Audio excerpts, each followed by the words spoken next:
Good morning. नमो बुद्धाय। जय भीम।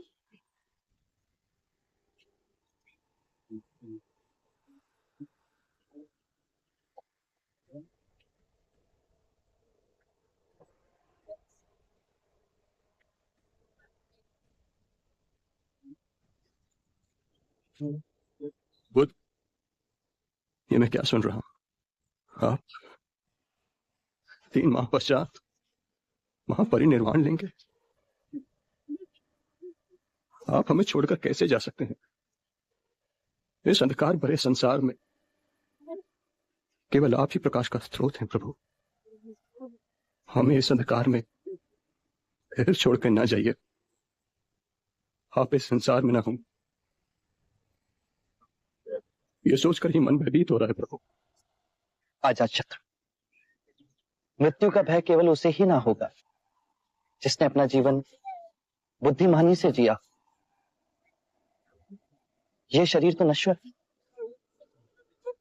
परंतु मेरी वाणी, मेरे सूत्र बन सदैव तुम्हारे हृदय में प्रकाशमयी रहे। प्रभु, मुझे अपने साथ ले चलें प्रभु। जीवन भर मैंने कोई मूल्यवान कार्य न किया। महानिर्वाण तक आपके साथ रहे, आपकी सेवा करने का सौभाग्य दें प्रभु। अजातशत्रु, यदि तुम मेरे साथ चल पड़े तो तुम्हारे प्राणों से भी अधिक प्रिय मगध का क्या होगा? तुम राजा हो तो अपने राज धर्म से कैसे विमुख हो सकते हो? तुम पर कितने मनुष्यों का उत्तरदायित्व है और यही तुम्हारा धर्म है। अजातशत्रु, अपने धर्म को ना छोड़ो। मैंने तुमसे कहा था ना, यदि राजा धार्मिक हो राज्य करेगा तो सारी प्रजा धार्मिक हो जाएगी। जब आंखें खुली तभी सवेरा हो जाता है। स्वयं को सुरीला बना, जब सुरीले हो जाओगे तो अपने अंदर धर्म का उदय पाओगे और उस धर्म से ब्राह्मण, मंत्रीगण, गृहपति सब कंपित होंगे, सब तरंगित होंगे। और जब वो धार्मिक हो जाएंगे तो सारी प्रजा धार्मिक हो जाएगी। प्रभु, आपको फिर न देख सकूंगा। इस भय से मेरा दम घुट रहा है प्रभु। जीवन जीने का एक ही रहस्य है, स्वयं को भय से मुक्त कर दो। ना ही आने वाले कल की चिंता और ना ही बीते हुए कल का रोना और ना ही भयवश किसी के साथ चिपको। जीवन का एक सत्य और समझो अजातशत्रु, यदि तुम किसी व्यक्ति, विचार, वस्तु से चिपकोगे तो उसे गवा दोगे। जिस क्षण तुमने सहायता के लिए हाथ फैलाना बंद किया, उसी क्षण से तुम पूर्ण मुक्त हो जाओगे। प्रभु, मुझे आपको छोड़ना होगा, किंतु आप मेरी अंतिम सांस तक मेरे साथ रहेंगे। मेरे अंतर मन में प्रज्वलित ज्योति की तरह आपका प्रकाश सदैव प्रज्वलित रहेगा।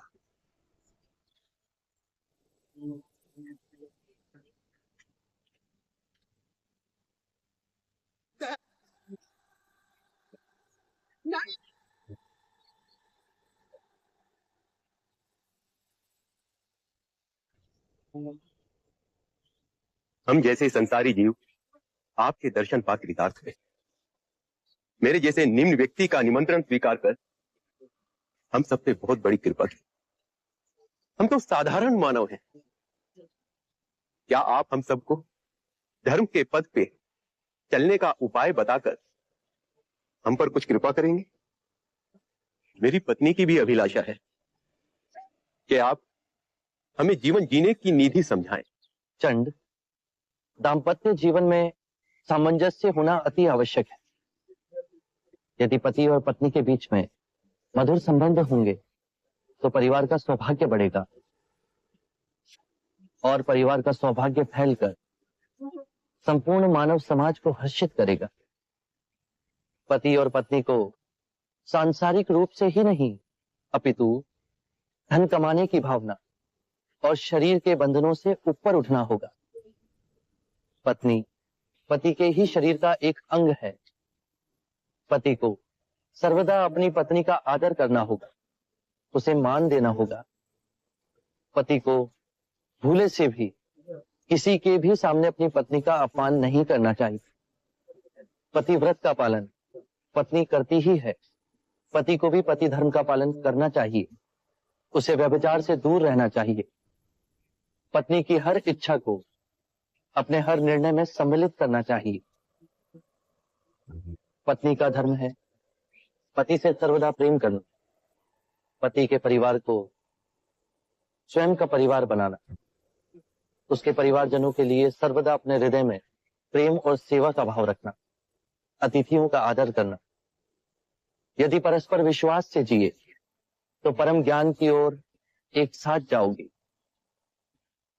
कृपा प्रभु, जीवन आपके दिखाए पथ पर चले उसके कुछ मूल नियम बताने का सौभाग्य दें। अच्छे मनुष्य की संगत करो। बुरे केवल वो हैं जो ध्यान पूर्वक नहीं जी रहे हैं। वो तुम्हारा भी ध्यान छीन लेंगे। अपने आसपास ऐसा वातावरण बनाओ जिससे आत्मिक वृद्धि हो। जब अंतर्मन शुद्ध होगा तो आपके सभी कृत्य धार्मिक हो जाएंगे। जो भी करो, चाहे अपना व्यवसाय या गृहिणी का कार्य, उसे गहनता से समझकर उत्तम करने की चेष्टा करो।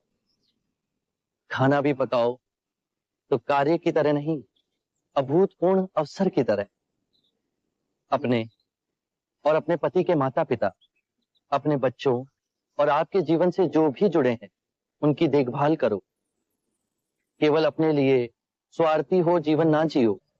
अपना धन, वैभव, सुख, संपदा सब में बांटो। जुआ और नशे से दूर रहो।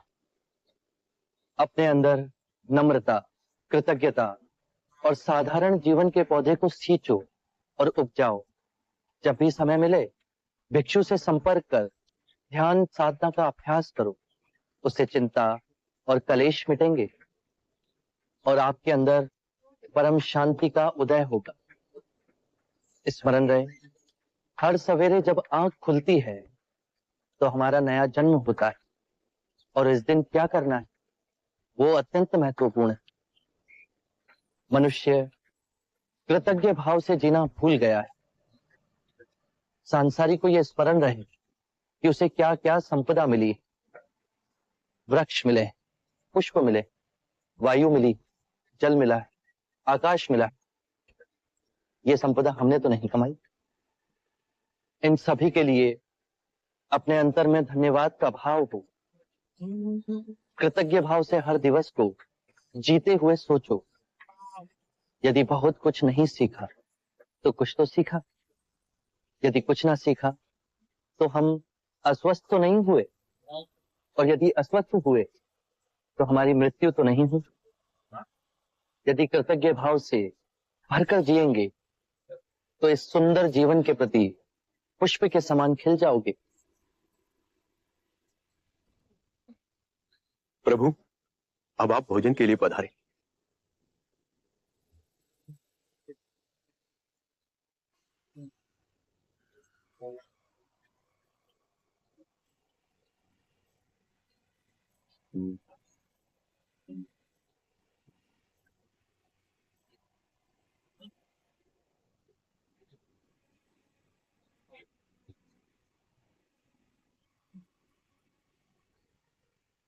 देखिए, आपने बुद्ध को शुक्र माधव तो परोसा ही नहीं।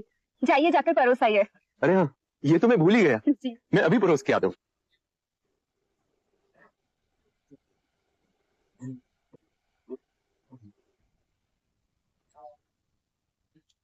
ये शुक्र माधव तो मैं आपको परोसना भूल ही गया।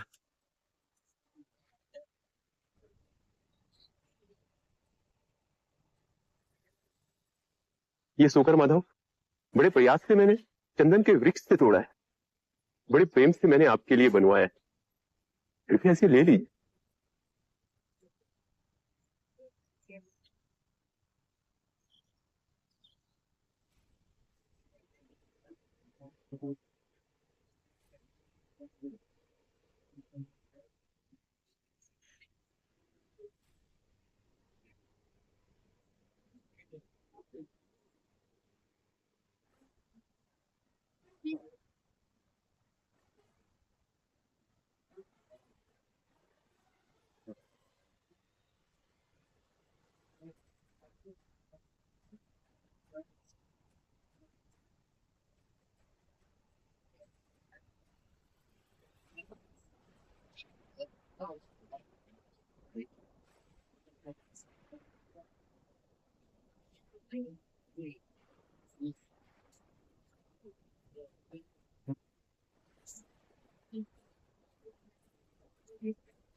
ये बिजली की चमक, ये बादलों का गरजना, ये वर्षा ऋतु का समय भी नहीं। चंद,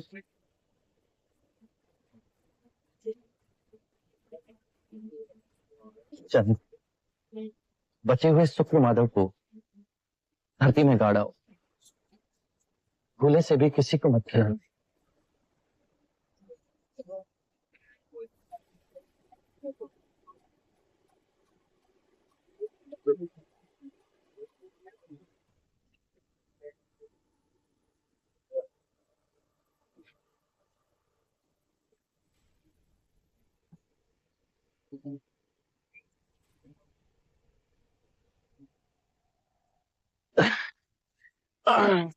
बुध, क्या हुआ बुध? आनंद, हम कुछ देर यहीं रुकेंगे। अंजलि, तुम बाकी भिक्षुओं को लेकर कुशागार की ओर जाओ। हिरण्य नदी के समीप हम दोनों तुम्हें वहीं मिलेंगे। आनंद, तुम इस वृक्ष के नीचे मेरा आसन लगाओ। जी बुध, मैं कुछ समय यहीं विश्राम करूंगा। जी,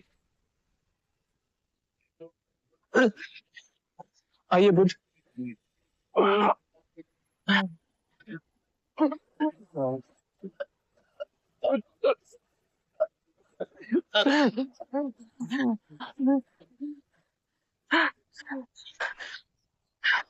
आनंद,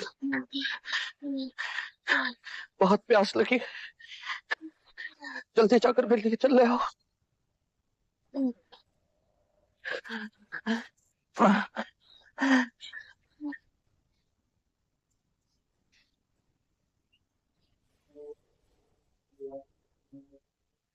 ऐसा गंदा पानी नहीं दे सकता मैं बुध को। बुध, आनंद, जल लाए, मुझे बहुत प्यास लगी। बुध, वहां का जल बहुत गंदा है, आपके पीने योग्य नहीं है।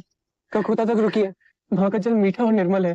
वहां जाते ही मैं आपके जल पीने का और स्नान करने का प्रबंध कर दूंगा। आनंद, इस भिक्षा पात्र में चलना, जल स्वच्छ है, जल्दी जाओ। जी बुध।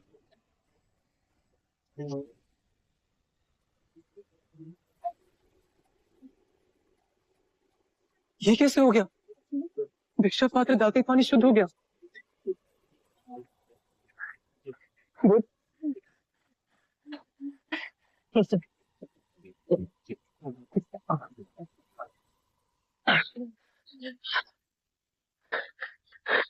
बुध, मैं पहले गया तो ताल पूरा गंदा था।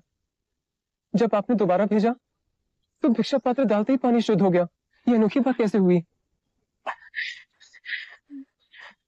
मेरी बात ध्यान से सुनो आनंद। हमारा सांसारिक शिष्य चंद, जिसके घर हमने भोजन किया था, वो मेरा अंतिम भोजन। लोग उस पर लांछन लगाएंगे, कहेंगे वो भोजन अयोग्य था। पर तुम उनसे कहना कि मुझे जीवन में दो ही भोज अविस्मरणीय और रुचिकर लगे। प्रथम भोज तो मैंने परम सत्य पाने से पूर्व ग्रहण किया, और दूसरा जो महापरिनिर्वाण से पहले मैंने ग्रहण किया। जान को व्यथा नहीं हो, उसे प्रसन्नता कि उन दो भोजन में से एक भोजन उसने मेरे लिए परोसा था।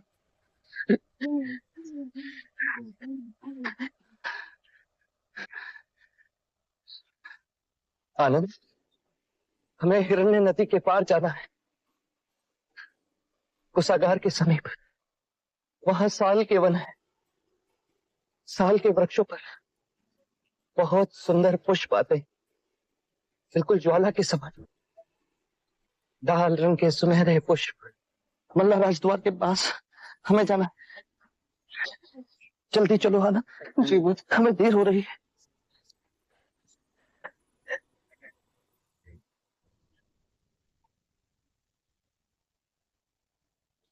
आई, आराम से बुद्ध, आराम से।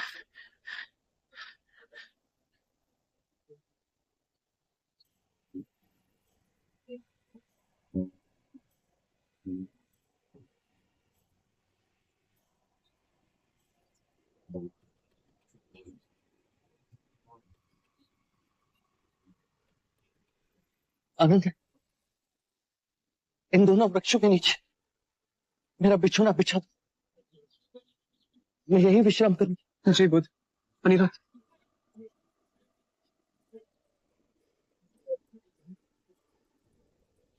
अनिरुद्ध, धर्म का स्वभाव तथागत है। तथागत का अर्थ है जो है, जैसा है। इसी अद्भुत तथागत से कमल का पुष्प उत्पन्न हुआ। तथागत से अनिरुद्ध का उदय हुआ। आप सभी का उदय हुआ। आनंद का उदय हुआ। इस संपूर्ण प्रकृति का उदय हुआ। जो भी तथागत से उत्पन्न हुआ है और जो भी तथागत में विलीन होगा उसे हम तथागत कह सकते हैं। धर्म कहीं से नहीं उपजते और ना ही कहीं जाते हैं। धर्म केवल है और रहेंगे। आज से मैं और सारे भिक्षु आपको तथागत कहेंगे। आपको तथागत कह के हमें स्मरण होगा कि हम सब में तथागत का बिंदु है। जैसे यदि हमारे सर में पीड़ा हो और उसे हम तथागत से स्वीकार भाव से स्वीकारें तो वो पीड़ा समाप्त हो जाती है। इसका कारण है कि हमारी आदि शक्ति उस पीड़ा से लड़ने के लिए बह निकली और आदि शक्ति उसका उपचार कर रही है। ये दोनों विभाजित शक्तियां सर की पीड़ा से अधिक सर को दुखा रही हैं। यदि हमने तथागत से इस पीड़ा को स्वीकार भाव से स्वीकार कर लिया तो दरार भर गई। अब हमारी सारी शक्ति इस पीड़ा को आरोग्य करने में जुट जाएगी। आइए बुद्ध।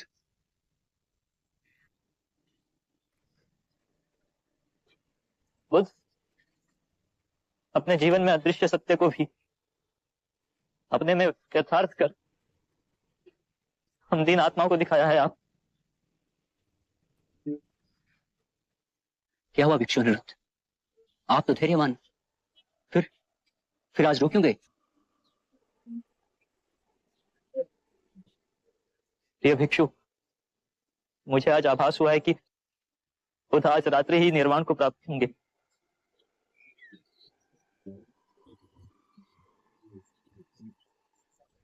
आनंद, मेरा सिर उत्तर की ओर होना चाहिए। मैं दाईं ओर लेटूंगा। जी बुद्ध।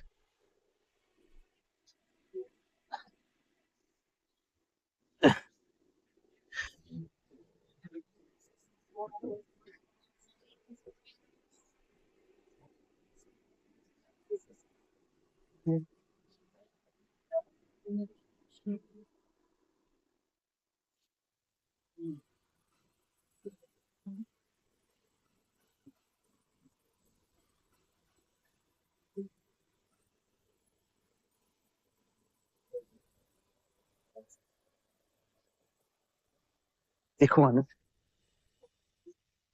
अभी तक बसंत ऋतु भी नहीं आया और इन शाल के वृक्षों पर कैसे लाल पुष्प भर इन्हें झुका रहे हैं। देखो कैसे ये पुष्प वर्षा की एक एक बूंदों के समान मेरे वस्त्रों पर बरस रहे हैं।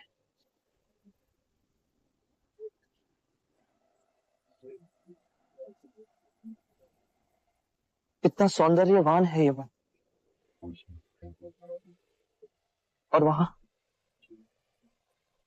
पश्चिम से अस्त होते सूर्य की किरणें कैसे हर ओर अपना प्रकाश फैला रही है। क्या तुम साल की इन टहनियों में बहती वायु के संगीत को सुन पा रहे हैं? मेरा हृदय तो ये सब देख आनंद से विभोर हो गया है।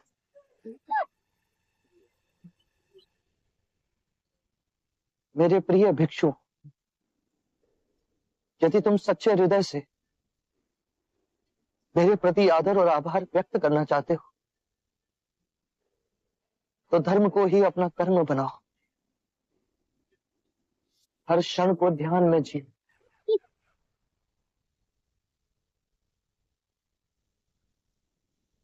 अनिरुद्ध, आनंद कहाँ है? उसे बुला के लाओ।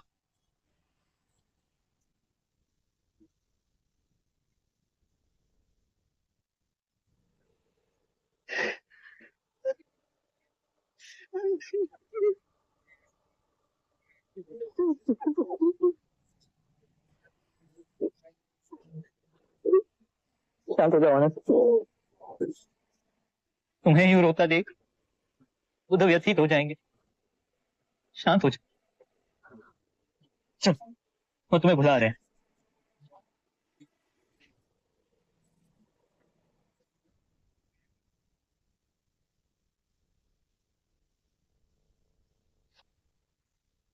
इतने व्यथित ना हो आनंद। मैंने कितनी बार तुम्हें चेताया है कि सभी धर्म अनित्य है, जन्म में मृत्यु के पश्चात है, मिलन में वियोग की सूचना है, लहर के उठने में गिरने की प्रकृति। यदि मृत्यु ना हो तो जन्म कैसे संभव है आनंद? तुमने अपने हृदय और आत्मा से मेरी बहुत सेवा की। मैं तुम्हारा अत्यंत आभारी हूं। तुम्हें अनेक गुण हैं, किंतु तुम इन सभी गुणों से आगे जा सकते हो। थोड़ा सा प्रयास करो तो तुम भी जन्म और मृत्यु के बंधन को काट सकोगे।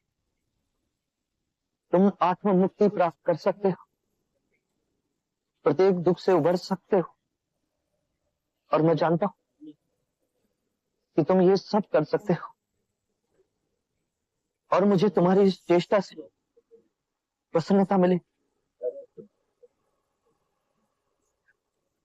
आनंद की 4 विशेषताएं हैं।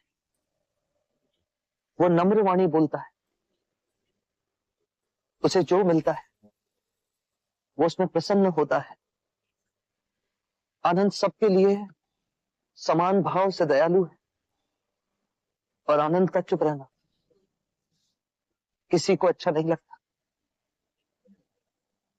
मुझे भी नहीं। आनंद, तुमने कारण ना पूछ सर्वदा मेरी बात मानी। मेरे देह त्यागने के बाद बहुत से कार्य तुम्हें करने हैं। तथागत, कृपया आप यहाँ ध्यान त्यागिए। कुशीनार मिट्टी के घरों से बना एक छोटा गांव है। आपके महान निर्वाण के लिए इससे कहीं अधिक श्रेष्ठ स्थान है। राजगृह है, आपकी प्यारी श्रावस्ती है, कौसंबी है, वाराणसी है। कृपया ऐसे स्थान का चयन कीजिए जहां आपको अधिक से अधिक लोग देखने के लिए आए और आपके अंतिम दर्शन पा सके। आनंद, कुशीनारा तथागत को बहुत रुचिपूर्ण लगा। छोटा सा मिट्टी के घरों का गांव, साल के वृक्षों से वर्षा की एक एक बूंदों की तरह टपकते हुए ये पुष्प। आनंद, देह त्यागने से पहले देखो मुझ पर किस तरह बरस रहा है। आनंद, मेरा एक कार्य करो, कुशीनारा जाओ और वहां मल्ल नरेश को सूचित करो कि बुद्ध उनके वन में रुके हुए हैं, और उनसे कहो कि आज रात्रि के तीसरे प्रहर में बुद्ध महापरिनिर्वाण देंगे।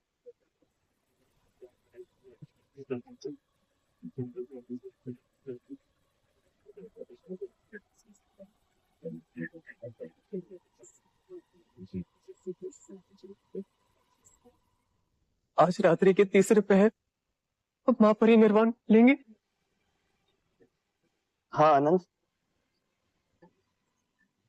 इसीलिए शीघ्र अतिशीघ्र मल्ल नरेश को सूचित कर। यदि मैं आपको छोड़ गया और नहीं आनंद, रात्रि के तीसरे प्रहर से पहले नहीं। मैं भावी समय में देख रहा हूं। मेरे महापरिनिर्वाण के पश्चात कहीं मल्ल नरेश ये ना कहे कि मैंने उनके ही वन में महापरिनिर्वाण लिया और उन्हें सूचित भी नहीं किया गया। जब तक आनंद है आपकी हर इच्छा पूर्ण होगी बुद्ध। मैं अभी जा मलाजा को सूचित कराता हूं।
याद रहे,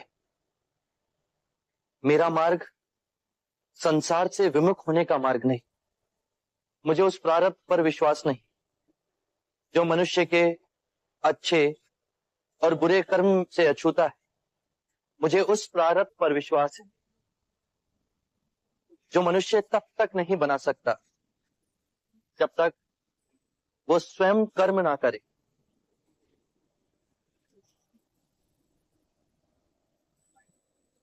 हमने मां समान पृथ्वी को दुखदाई बना दिया है। संपूर्ण संसार दुख और पीड़ा से तड़प रहा, परंतु ये संसार दुख और पीड़ा का संग्रह नहीं। इस संसार में बुद्ध का निवास हो सकता है, किंतु उसके लिए हमें स्वयं बुद्ध को जगाना होगा। और अब उसका उत्तरदायित्व आप सब पर है।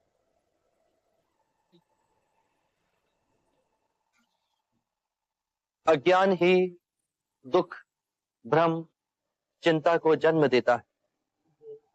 क्रोध, लोभ, अभिमान, स्वाभिमान, ईर्ष्या इसी अज्ञान की संतान है।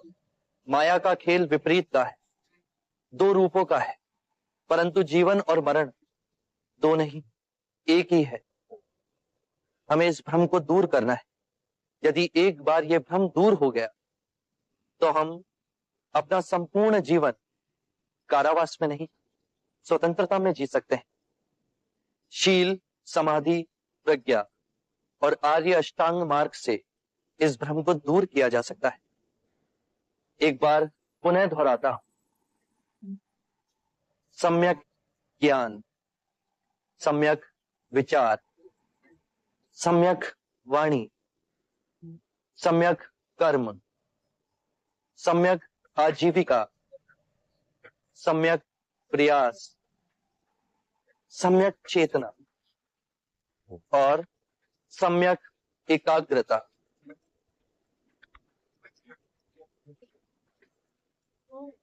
जिसकी निद्रा उड़ गई हो उसके लिए रात्रि बहुत लंबी है। जो थक गया है उसके लिए पड़ाव बहुत दूर है। जिसने अंधे हो अपना जीवन जिया और धर्म का मार्ग नहीं समझा उसके जीवन में अनंत दुख है। किसी भी बात पर, चाहे वो आपने कहीं पढ़ी हो या किसी महानुभाव का कहना हो या मेरे ही कहे हुए वचन ही क्यों ना हो, सहजता से विश्वास मत करना जब तक वो तुम्हारी बुद्धि, तुम्हारे विवेक और तुम्हारे सामान्य समझ की कसौटी पर खरा ना उतरे। बुद्ध, और यदि परम ज्ञान के रास्ते में आपसे भेंट हो गई तो? यदि परम ज्ञान के मार्ग में कोई भी मिले उसे गले ना लगाना। यदि मार्ग में बुद्ध भी मिले तो उनके मुंह में भी मत हंसना। चाहे उस मार्ग पर तुम्हें पिता ही क्यों ना मिले, उनके मोहवश भी मत आना। अपने जीवन को पूर्ण स्वेच्छा से जीना, किसी के बंधन में ना जीना।